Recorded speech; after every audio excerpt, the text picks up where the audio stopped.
Hi everyone, my name's Simon, I'm the founder of Horoma Studio, and today I'm sharing with you this new rendering teardown of interior rendering.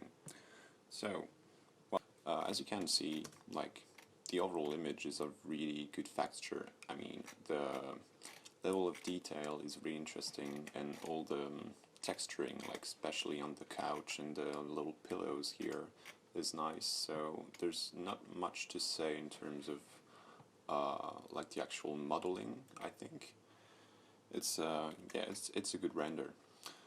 A couple of things that I would still notice is that first thing is something I'm sort of not really keen on in terms of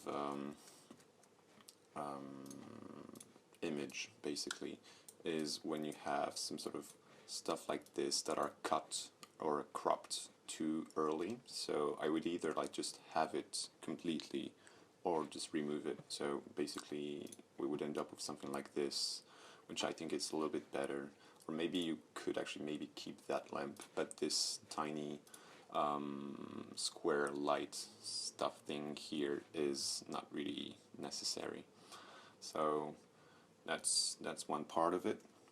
And another thing that is sort of a little bit annoying is when you have, you know, this sort of pitch black area here or completely burnt white area here. So this is something you want to be careful with. Like this, especially this one here, like the lamp has, it seems as if there were no shading at all, shader at all. So would be interesting to maybe get, even though it's not like lit inside, but still get some sort of transparency or at least reflection, because as you know, there's like everything in the real world has some sort of reflectivity. It just depends on which glossiness you're using, but it has to have some sort of glossiness and reflectivity, otherwise it just looks really fake. So I would be careful with that. And the same happens with this guy here, where everything is just like pure white. So as you can see, we're way too close to like white. I think that the main issue we're having here is kind of like you don't really get where the light comes from. What I mean by that is that there's like a lot of light and we only have this sort of tiny spotlight here, which creates lights around here. And that way, well, what I mean is that how can we get this sort of really ambient, like high ambient lighting with only tiny spots like that? And the thing is, it's also like in terms of views, it's just like pure white light, whereas these guys are kind of yellow. So it doesn't make sense, and it has to be carefully thought of. So basically, like, I think there's two ways we can look at it. It's either we say this is a naturally lit scene, which means we should turn off all these guys here and the light above the kitchen, because that way we would have some sort of more naturally lit and like a interesting ambient occlusion and things like that, and it would be more legible in terms of projects. But what it means also is that if you're doing this sort of rendering with a view, you might want to actually have some sort of like exterior window somewhere so that you understand where the light comes from, or at least some sort of cast shadows on the ground so that you know where the light comes from, because here it's quite hard to understand.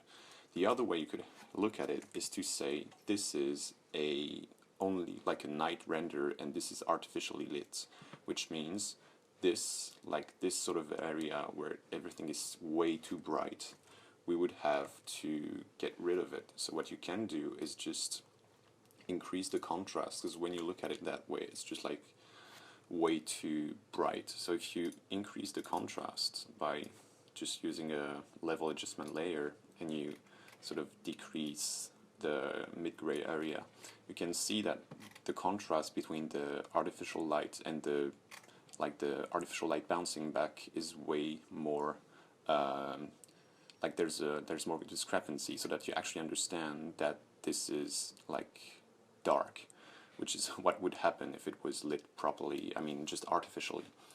And also what you can do, and I think is just to emphasize again the dark areas, so that you understand that, because these are directional spotlights, so they cannot actually light up the ceiling properly, so you cannot have like such a bright ceiling. It just means your image is overexposed, which is not what you want to show. So like you can see the difference right now. It's like this seems like it's both natural and artificially lit, which is not something really legible. But if you do that, you understand that this is something more like of a nighttime. And I would actually emphasize again here on maybe recreate another layer and decrease again this part here and get something like that. At least on this part, because it's way too bright. Whoops. So yeah, something like this, I think, would be better. So yeah, if you see the difference, like we have something kind of overexposed here, and something where you actually understand this is some sort of cozy interior with like interesting spotlight here. So that's pretty much it.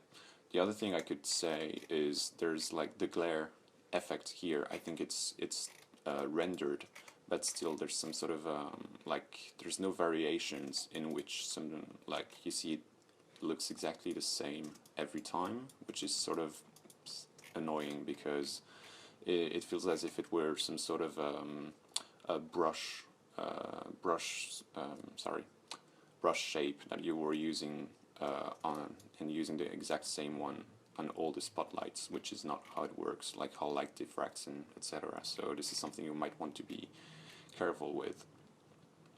But beside that, I think there's not much to say. Something else that you could double check is that if you're doing if we say this is a naturally lit image, you might want to decrease the saturation overall, because natural light have some sort of homogeneous saturation in the image. Whereas if you're saying this is a artificially lit, then the saturations are sort of okay, even though the saturation of your paintings here or posters or whatever are a little bit too much. And one thing also, but it's just like pure yeah, I don't know if it's just personal or whatever, but there's, if you look at just like the colors, there's no contrast.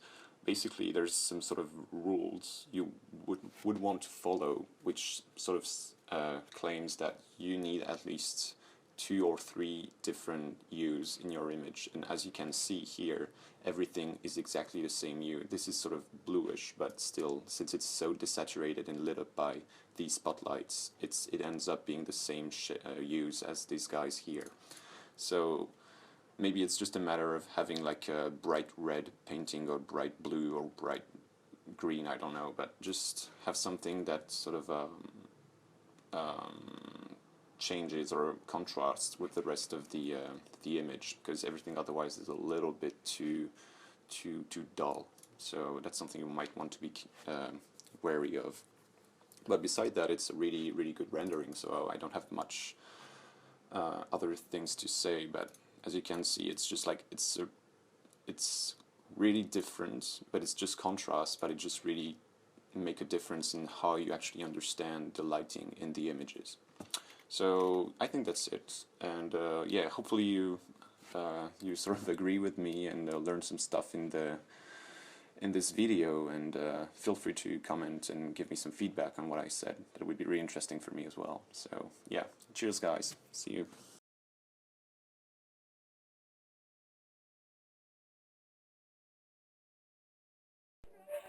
Tonight,